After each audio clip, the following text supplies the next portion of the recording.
Boom. Definitely more Russian troops. They just show Russian troops because why would they show because why would they show the positions of their own soldiers? So, boom. And they had really no units in the first version, but you know. Let's try to find another. And units.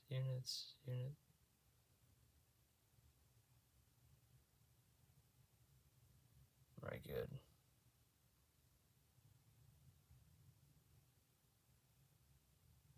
Oh, come on.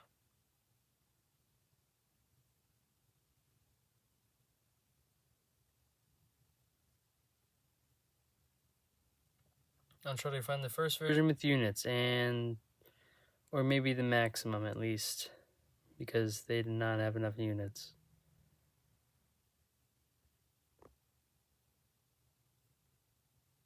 This is acceptable to today. Yeah. Also, I would go over from the last, also like the last video, I would go over today's changes, but today has no changes. So I'll go over yesterday's changes. And it has the updates in the left corner here.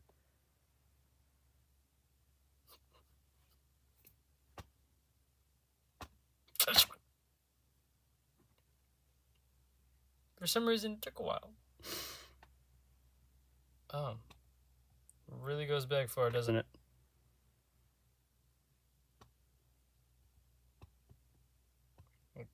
Like, really far.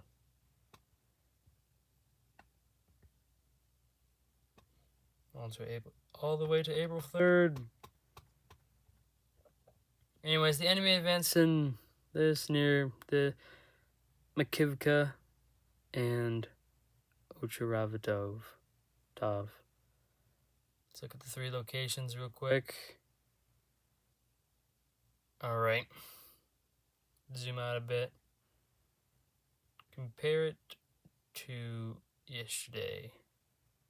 Yeah, they definitely gained some ground. Look at that.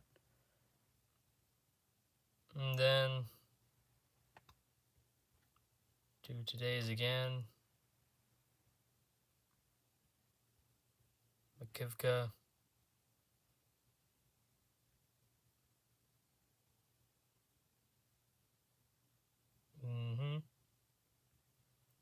Oh, wow. It's a bigger strip than I thought. And then Ochuratov. Revatov.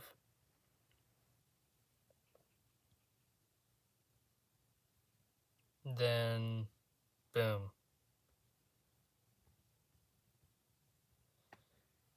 More Russian gains on the anniversary, or close to the anniversary, just like last time.